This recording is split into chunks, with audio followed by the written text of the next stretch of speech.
Once, the gods spoke to humankind, but he was condemned to silence. Why would an entire civilization, after worshipping a god for thousands of years, seek to erase his name from memory? His myth is not a story of evil. It is a chronicle of fear, misunderstanding, and power. From his very birth, he appeared as a crack in the divine order, an excess of strength that both protected and threatened creation. His name, Set or Seth, has been interpreted in many ways. The strong one, the instigator of confusion, the dismemberer. He was the god of the desert winds, the storms that tore across Egypt's red lands, and the unseen wilderness beyond the edges of civilization. Set was the denied shadow, the unspoken god. Yet he was also the only blade that defended the sun itself from annihilation. Each night, when the great serpent Apophis rose from the darkness to devour the solar bark of Ra, it was Set who stood at the prow, spear in hand, guarding the light from the jaws of chaos. Was he a murderer, or merely the necessary opposite of order, Ma'at, the shadow without which light cannot exist? For millennia, his name flowed through pharaonic titles, priestly hymns, and later into the myths that would echo in every tale of betrayal, rebellion, and redemption. This is not simply the story of a god. It is the story of the shadow of human consciousness itself, the force we fear, suppress, and yet depend on for balance. Before hieroglyphs, before dynasties, when the winds of Upper Egypt carried only whispers across the dunes, there was Nubt, the city of gold, known to the Greeks as Ombos. It was here, among the graves and ivory figurines of the Akkad art culture around 4000 BCE, that traces of the earliest worship of Set appeared. His earliest cult center was older than the pyramids, older even than many of the gods who would later rise to fame. Some ivory carvings from Nugt bear the strange figure of a creature with square-tipped ears and a curved snout, the mysterious Seth animal, an image that scholars still cannot classify. Was it an oryx, a donkey, a mythical beast lost to time? The very uncertainty surrounding it mirrors Set himself, an entity that defied classification, both feared and venerated, both necessary and dangerous. According to myth, Set was born of Nut, the sky goddess, and Geb, the earth god, one of the divine siblings alongside Osiris, Isis, Nephthys, and Horus the elder. But his birth was unlike any other. It is said that he ripped through his mother's side, tearing the fabric of the heavens to enter the world. His arrival was violent, his cry like thunder rolling across the primordial desert. Even at the moment of birth, he embodied rupture, resistance, and uncontained energy. The desert whispered, the sands glowed with crimson terror. Set was the ruler of the Red Land, Dishret, the barren desert that flanked the fertile Black Land, Kemet of the Nile. The Egyptians saw their country as a balance between these two forces, the ordered, life-giving black soil and the chaotic, deathly red sands. To them, Set was both protector and threat, the lord of storms, droughts, and distant frontiers, but also the one who kept foreign invaders and cosmic chaos at bay. During the Second Intermediate Period, c. 1650 to 1550 BCE, when the foreign Hyksos ruled parts of Egypt, they adopted Set as their own, identifying him with their storm god Baal. His name became one of power and conquest. Later, during the New Kingdom, Set's cult flourished again under the Ramesside dynasty. Kings such as Seti and Seti-Sekut bore his name proudly, Seti meaning man of Seth. To them, Set represented strength, kingship, and divine resilience. He was one of the two lords, alongside Horus, whose union symbolized the duality of Egypt's power, upper and lower, order and storm. Yet Set's identity was always layered with paradox. His animal form, neither lion nor jackal, neither familiar nor wholly alien, embodied confusion itself. His eyes were bright, his ears erect, and his tail stiff and forked, a creature belonging to no known species. Even the Egyptians, who catalogued every god and beast, could not define him. That enigma became his essence. Set was the undefined, the ever-shifting, the one who could not be bound by name or form.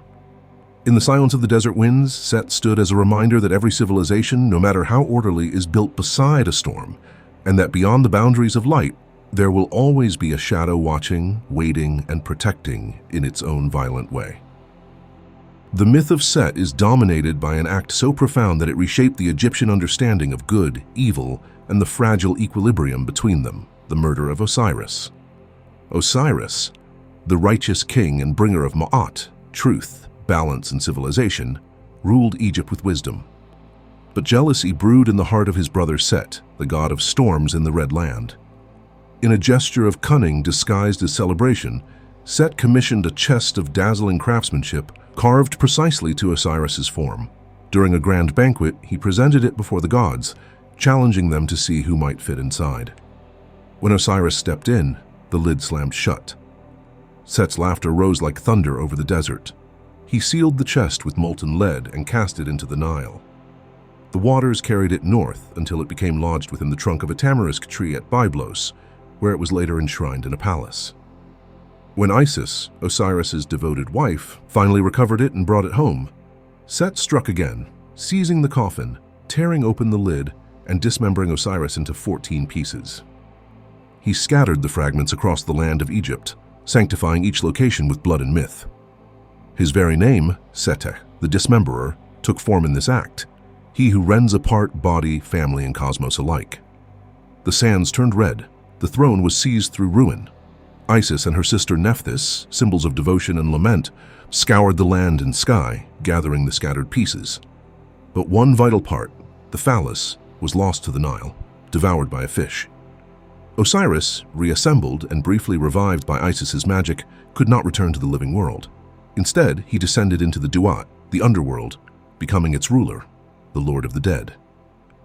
Before his departure, Isis conceived his son Horus, the heir destined to restore the order shattered by Set's violence.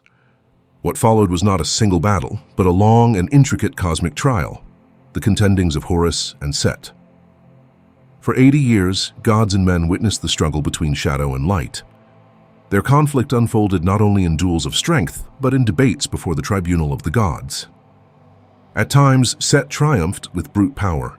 His scepter, said to weigh over 2 tons, struck the earth like thunder. In one fierce battle, Horus lost his left eye, which Thoth later restored. Set, in turn, lost his testicles, symbols of potency and pride. Ultimately, Horus was declared the rightful ruler, embodying the triumph of Ma'at. But Set was not destroyed. He was cast out to the Red Land, the desert realm of heat and isolation, the outer boundary between Egypt and the unknown. Yet even in exile, Set's cosmic purpose endured. Each night, as the sun god Re journeyed through the perilous underworld on his solar bark, the monstrous serpent Apophis, Apep, sought to devour the light. The gods trembled before Apophis's endless coils, his hypnotic eyes, his devouring hunger, all but one. Set stood at the prow of the bark, spear in hand, defiant against the darkness. He alone could face the serpent's gaze and strike it down, allowing dawn to rise once more. Thus, Set remained the paradox of divinity, the god of chaos who became the guardian of order, the murderer of life who also preserved it. To understand Set is to look directly into the heart of contradiction. He is not merely a villain nor a savior, but the archetype of necessary chaos, the energy that disrupts, deconstructs, and renews. Without Set, Ma'at would become stagnant, untested, and unalive. Philosophically, Set represents the unconscious shadow, the primal instinctual force that civilization suppresses to maintain order. He is Isfet, disorder, but not in the sense of pure evil. He is the shaking of the foundation that forces stability to redefine itself. In the Egyptian worldview, everything exists in duality: day and night, Nile and desert, Osiris and Set. To destroy Set entirely would be to destroy the balance of existence itself. His name, interpreted by ancient sources and later scholars, carries many shades of meaning: the overmastering, the confuser, the dismemberer. Each meaning reveals an aspect of his essence, the force that divides to reveal truth, the storm that dismantles illusions. In later esoteric readings, his name even came to mean to cause to be drunken, a metaphor for the intoxicating power of transformation, that moment when boundaries dissolve and consciousness is forced to expand beyond reason. He is the unconquerable daimon, Ho Akadamaketos daimon, as named in the Greek magical papyri. Unlike Osiris or Horus, Set is not slain, resurrected, or redeemed. He is perpetual presence, the immortal energy that exists outside the cycle of birth and decay. His resistance to death and his exile rather than execution signify his indispensability to the cosmic order. In the pyramid texts, the king declares, "I am Set, son of Nut, mightier than the gods. I will not be restrained on the day of death." This defiance, this refusal to yield, transforms Set from villain into principle. the unyielding element of will within the universe and within humanity. He is the embodiment of the psychic storm, destruction as a catalyst for awareness. Esoterically, Set's myth teaches that chaos is not an era of creation, but its essential companion. Just as the desert guards the Nile and shadow defines light, so too must consciousness contain its opposites. The rebellion of Set ensures that creation remains alive, always striving, always evolving. He is the adversary who completes the circle. Without Set's defiance, Osiris's compassion would have no test. Without the storm, there would be no sunrise. Set endures not as evil, but as the sacred force of confrontation, the storm that teaches the soul to stand its ground against darkness until the dawn returns. Set's transformation from a revered guardian of the Red Land into the archetype of evil is one of history's most striking examples of mythological inversion, a divine reputation destroyed by shifting political and spiritual tides. Once a symbol of strength and resilience, Set became the embodiment of everything Egypt came to fear. His demonization began in the late period, c. 1000 BCE, during an era of invasion and instability. As Egypt faced the Assyrians, Persians, and later the Greeks, Set's ancient connection with foreign lands, once a symbol of power beyond the borders, turned into a mark of treachery. He was renamed the Divine Foreigner, and that title became a curse. The god who had once defended Ra from the cosmic serpent was now blamed for every earthly serpent, the invader, the drought, the storm. In this climate of paranoia, the Egyptians enacted a form of damnatio memoriae against Set. His name was chiseled out from temple walls, his statues defaced or repurposed to represent other gods, and his shrines fell into ruin. Even the city of Ombos, Nubt, once the stronghold of his cult, was eclipsed by centers devoted to Horus and Osiris. To erase Set was to symbolically erase chaos itself, though chaos, as the ancients learned, never disappears, it only changes shape. Greek authors carried his memory into the Hellenistic world, but not his nuance. Plutarch, in his De Iced et Osiride, equated Set with Typhon, the monstrous adversary of Zeus, a being of storms, destruction, and cosmic rage. Through this Greek lens, Set was stripped of his balance and reduced to a devil figure, an embodiment of calamity and rebellion. The shadow in religion. As centuries passed, Set's attributes, the desert wanderer, the brother murderer, the deceiver, began to echo through later mythologies. His color was red, his realm, the wilderness. These same traits became attached to the figure of Satan in the Abrahamic traditions. The desert where Christ faced temptation mirrors Set's ancient domain, the barren frontier between civilization and chaos. Like Set, the devil became the adversary, the one who tests, deceives, and reveals. Set's essence thus survived, not as a god, but as a psychological archetype that transcended religion. He was no longer worshipped in temples, but he continued to live in the human imagination, reinterpreted in every new age that sought to define light and shadow, purity and temptation. The modern revival.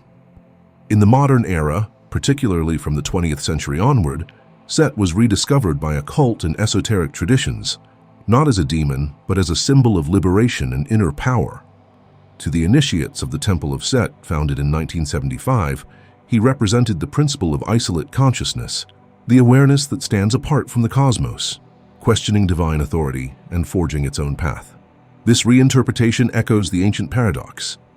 Set, once the slayer of Osiris and the defender of Ra, became again the god who destroys to create, the fire that burns so consciousness can awaken. In art and storytelling, his archetype persists. Every rebel god, every tragic anti-hero, every storm-bearer who challenges divine order, from Lucifer to Loki to modern cinematic villains, bears the shadow of Set. He remains the mirror of necessary rebellion, the untamed current in the river of creation. For though his temples have turned to dust, the desert still whispers his name. As the legend of Set reaches its end, we are left not with the image of a villain, but with that of an eternal force, the chaos that sustains order, the darkness that gives light its meaning. He was the desert that defined the Nile, the storm that renewed the sky, the murderer who preserved the sun.